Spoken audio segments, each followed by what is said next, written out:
గెలవబోతున్నటువంటి మన లంకెల దీపక్ రెడ్డి గారి యొక్క నామినేషన్ సందర్భంగా వేదిక రెడ్డి గౌరవనీయులు పెద్దలు బీజేపీ రాష్ట్ర రథసారథి రామచంద్రరావు గారు, కేంద్ర మంత్రివర్యులు గౌరవనీయులు కిషన్ రెడ్డి గారు, బీజేపీ శాసనసభాపక్ష నాయకులు మహేశ్వర్ రెడ్డి గారు, శాసన మండలి సభాపక్ష నాయకులు ఏవీ రెడ్డి గారు, గౌరవ పార్లమెంట్ సభ్యులు, గౌరవ శాసనసభ్యులు, గౌరవ శాసన మండలి సభ్యులు, భారతీయ జనతా పార్టీ రాష్ట్ర నాయకులు, జిల్లా నాయకులు, జూబ్లీ నియోజకవర్గంలోని భారతీయ జనతా పార్టీ కార్యకర్తలకు, మీడియా మిత్రులకు, ఓటర్ మహాశయులు అందరూ కూడా నమస్కారం. నేను గతంలో ఎన్నికలప్పుడు వచ్చిన ఈ జూబ్లీస్ అంటే అద్దాల మేడలు, హంగు ఆరుబాటలు ఉన్నాయనుకోండి. నేను పోయినసారి దీప్ రెడ్డి గారు పోటీ చేసినప్పుడు వచ్చి చూస్తే మొత్తం మురికి ఉప్పులు, పాత పడ్డ ఇల్లు తప్ప ఏం లేవు. అంత పట్టింది రోడ్డు పైన పడాలి, ఏం లేవు. నేనన్నా ఇప్పుడు పోటీ చేయడానికి ఇద్దరు వస్తున్నారు. ఒకరు బీఆర్ఎస్ వాళ్ళు, ఇంకోళ్ళు కాంగ్రెస్ వాళ్ళు. 10 సంవత్సరాలు ఇదే రాష్ట్రాలైన బీఆర్ఎస్ వాడు మంచి పాలన అందిస్తే ఇవాళ జూబ్లీస్ లోకి మురికి కుప్పలు ఉంటుండే అన్న. ఇలా కారకులు ఎవరు? బీఆర్ఎస్ వాళ్ళు. ఇక మేము 2 సంవత్సరాలు 100 రోజులనే జూబ్లీస్ అద్దలకి పెరిపిస్తామన్నారు కాంగ్రెస్ వాళ్ళు. ఎవరు ఇచ్చిరా అన్న? నేను అందుకే జూబ్లీస్ వాళ్ళు వేడుకుంటున్నా అన్న. పోయినసారి బీఆర్ఎస్ మీద కోపంతో కాంగ్రెస్ పార్టీకి వేసారు. ఏమింటే వాళ్ళు చిప్ప కూడా చూసుకున్నారు. ఇప్పుడు మళ్ళా మీరు కాంగ్రెస్ వాళ్ళ మీద కోపంతో బీఆర్ఎస్ వేసింది అనుకో, మీ కుంప కొల్లేదవుతుంది. ఎందుకంటే వాళ్ళు ఇద్దరు గెలిస్తే ఇన్ని రోజులు చేసింది ఏంది అంటే, ఇక్కడ పెద్ద పెద్ద బిల్డింగ్లకు పర్మిషన్ ఇచ్చుడు, వాళ్ళ దగ్గర కమిషన్ తప్పుడు, కాస్ట్లీ ల్యాండ్ కబ్జా చేసుడు తప్ప వాళ్ళు చేసింది ఏం లేదు. సైకిల్ మీద తిరిగే స్తోమత లేనోడు, సైకిల్ కూడా లేనోడు బీఆర్ఎస్ తోడు ఇవాళ కార్లు కొనుక్కొని మెడల కిలోల బంగారాలు వేసుకొని ఇలా రోడ్ల మీద తిరుగుతున్నాడు. మొన్నటిదాకా ముడత చెట్టుకొచ్చుకొని మూల కొన్న కాంగ్రెస్ వాళ్ళు ఇలా కార్లు తిరిగి కబ్జాలు చేసి మనం దోచుకోవడానికి సిద్ధమయ్యారు. కాబట్టి మళ్ళీ కోరుతున్నాను, వాళ్ళిద్దరు కలిసి తెలంగాణ రాష్ట్రాన్ని వాళ్ళు ఏ విధంగా దోచుకున్నారో వీళ్ళు అదే విధంగా దోచుకోవడానికి సిద్ధమయ్యారు. మేము మా కిషన్ రెడ్డి గారి నాయకత్వంలో అభివృద్ధి పేరుతో మేము వస్తున్నాం. ఇలా వాళ్ళిద్దరు మతం పేరుతోని మిమ్మల్ని మోసం చేయడానికి వస్తున్న విషయాన్ని ఒక్కసారి జూబ్లీస్ నియోజకవర్గంలోని ఓటర్ మహాశయులందరూ గుర్తియాలి.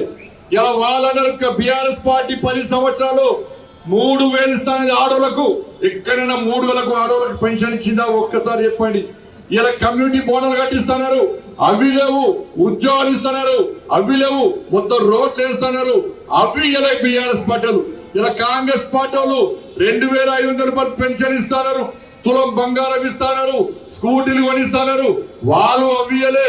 ఇవాళ ఈ 2 పార్టీలు మోసం చేస్తాయి. కాబట్టి ఇవాళ నరేంద్ర మోడీ గారి ప్రభుత్వం మీరు ఇక్కడ కిషన్ రెడ్డి గారికి గెలిపించిన తర్వాత ఈ భాగ్యనగరానికి 1000 కోట్ల రూపాయల నిధులు తీసుకొస్తున్న విషయాన్ని ఇలా భాగ్యనగర్ సమాజం, జూబ్లీస్ నియోజకవర్గం ప్రజలు ఆలోచించాలి. ఇవాళ మళ్ళీ గెలిపించండి. కిషన్ రెడ్డి గారి నాయకత్వంలో ఇవాళ దీపక్ రెడ్డి గారిని గెలిపిస్తే ఇలా హైదరాబాద్ వచ్చే నిధులను ఇవాళ జూబ్లీస్ కు తరలించి ఈ జూబ్లీస్ ను అందంగా తీర్చిదిద్దే బాధ్యతను మా కిషన్ రెడ్డి గారు తీసుకుంటారన్న విషయాన్ని ఒక్కసారి ఆలోచించండి. ఎందుకంటే నిన్న మీరు చూసారు, వీళ్ళు ఏం చెప్తే వాళ్ళు చేస్తారు. బీఆర్ఎస్ వాళ్ళు ఏం చెప్తే కాంగ్రెస్ వాళ్ళు చేస్తారు. అరే మంచిర్యాలలో మా కార్యకర్తను వేధిస్తే, కాంగ్రెస్ వాళ్ళు వేధిస్తే మా మధుకర్ అనే కార్యకర్త ఆత్మహత్య చేసుకున్నాడు. మేము రామచంద్ర గారు డిమాండ్ చేస్తాం, వెంటనే వాళ్ళు అరెస్ట్ చేయాలంటే ఈ కాంగ్రెస్ పార్టీ ప్రభుత్వం పట్టించుకోలే గుండెలు అరెస్ట్. అరే నిన్న ఖమ్మం జిల్లాలో మా భారతీయ జనతా పార్టీ కార్యకర్త మీద దాడులు చేస్తే ఇవాళ అరెస్ట్ చేయమంటే అరెస్ట్ చేయలే. కానీ నిన్న పొద్దున హరీష్ రావు గారు వచ్చి ఇలా నిజామాబాద్ లో కానిస్టేబుల్ చంపారు. వాడిని పట్టుకోనంటేనే ఇలా రేవంత్ రెడ్డి సర్కార్ వాడిని ఎన్కౌంటర్ చేసింది. హరీష్ రావు చెప్తే ఎన్కౌంటర్ చేస్తారు, కానీ మా కార్యకర్తల మీద దాడులు చేస్తే అరెస్టులు చేయమంటే కాంగ్రెస్ పార్టీ. వీళ్ళిద్దరు ఒకటే కాళేశ్వరం పేరు మీద డ్రామాలు ఆడుతున్నారు. ఇలా రేవంత్ రెడ్డి అంటున్నారు కాళేశ్వరం మీద సిబిఐ ఎంక్వైరీ అన్న. కాళేశ్వరం మీద సిబిఐ ఎంక్వైరీ అంటున్నారు కాంగ్రెస్ వాళ్ళు. మేడిగడ్డ అన్నారం సుందిల్ల పేరు చెప్తుంది తప్ప కాళేశ్వరం అనే పేరు తీయకుండా ఇలా బీఆర్ఎస్ పార్టీని కాపాడే ప్రయత్నం చేస్తున్నారు. కాళేశ్వరం నుంచి మేము మిమ్మల్ని కాపాడుతాం, మూసితో దోచుకుంటే మేమేమంటాం. కాళేశ్వరం మీరే మాట్లాడకండి, మూసి మీద మేమే మాట్లాడమని చెప్పి లోపాయకారి ఒప్పందం కుదుర్చుకొని ఈ రెండు పార్టీలు మోసం చేస్తున్నారు. నిజంగా కాంగ్రెస్ పార్టీకి బీఆర్ఎస్ పార్టీ మీద విచారణ చిత్తశుద్ధి ఉంటే డ్రగ్స్ కేసు ఏమైంది, ఫోన్ ట్యాపింగ్ కేసు ఏమైంది, కాళేశ్వరం కేసు అయింది, ఈ ఫార్ములా కేసు ఏమైంది, వాళ్ళ విద్యుత్ కొనుగోలు కేసు ఏమైంది, వాళ్ళ ఫామ్ హౌస్ కేసు ఏమైంది, ఏ ఒక్క చర్య సంఘటన మీద బీఆర్ఎస్ చర్యించుకోవడానికి కాంగ్రెస్ పార్టీ సిద్ధం లేదు. ఇలా అందుకే ఈ రెండు పార్టీలు ఎంఏ పార్టీని మెప్పు వద్దని ప్రయత్నం చేస్తున్నాయి. అరే ఎంఏ పార్టీ వాడికి గెలిచేవాడికి వీళ్ళిద్దరు జోకర్లు, వీళ్ళు మాకు సొమ్ము వేయడానికి సిద్ధం అని చెప్పి ఈ రెండు పార్టీల నుంచి ఎంఏ పార్టీ నవ్వుకున్నాడు. ఇక ఎంఏ పార్టీ దేశం అంతా పోటీ చేస్తాడట, బీజేపీని ఓడగొట్టడానికి దేశం మొత్తం తిరుగుతున్నాడు, కాళ్ళకు బల్పం పెట్టుకొని తిరుగుతున్నాడు బీజేపీ అని చెప్పని బీహార్ కూడా పోటీ చేస్తున్నాడు. అరే మా జుబ్లీస్ లో తుర్కోల ఓట్లు ఎక్కువ నేను విరవిగా ఎంఏ పార్టీ ఇలా జుబ్లీస్ లో ఎందుకు పోటీ చేస్తున్నదో ఎంఏ పార్టీ స్పష్టం చేయాల్సిన అవసరం ఉంది. నీకు దమ్ములేదా, నీకు చేతనైతేదా? అరే హైదరాబాద్ నీదనుకున్న ఎంఏ పార్టీని పోయినసారి జిహెచ్ఎం ఎన్నికల్లో భారతీయ జనతా పార్టీ కార్యకర్తలు నా హిందూ సమాజం ఓటు బ్యాంక్ మారి ఏ విధంగా తిరిగే విధంగా సమాధానం చెప్పిందో ఈ జుబ్లీస్ లోని హిందూ సమాజం ఆలోచించాలి. ఇలా ఎంఏ పార్టీ ఇలా దోబుడు అవుతుందన్న. ఇలా ఎంఏ పార్టీ ఏమంటుంది, అన్న వేడు అన్న కాంగ్రెస్ పార్టీ అట, తమ్ముడేమో బీఆర్ఎస్ పార్టీ అట.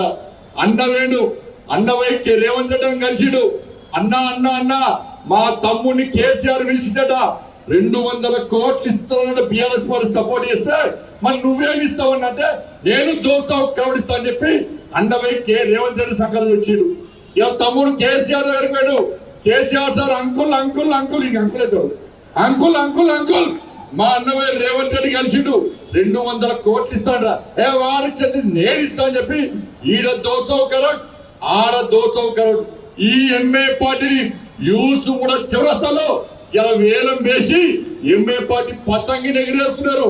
ఎంఏ పార్టీ పతంగిని ఎగిరేస్తే దారం ఒక్కటే ఉంటది, కానీ ఎంఏ పార్టీ ఒక దారం రేవంత్ రెడ్డికి ఇచ్చుడు, ఇంకో దారం కేసీఆర్కి ఇచ్చుడు, గుడ్డేది గుర్తున్నారు. అలా బీఆర్ఎస్ పార్టీ బీజేపీ పే చేసింది. ఆ గతానికి పక్కా తెగొడతాం.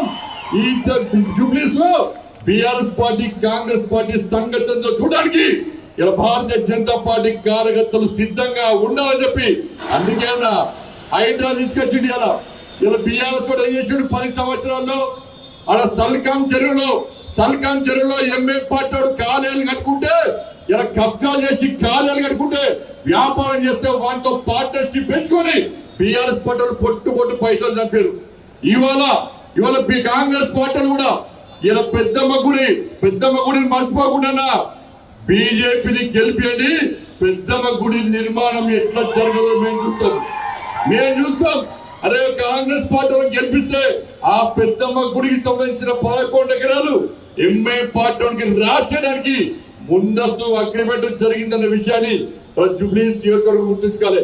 అందుకే భారతీయ జనతా పార్టీని గెలిపించండి అన్నా. జూబ్లీస్ అడ్డా ఏ బిడ్డ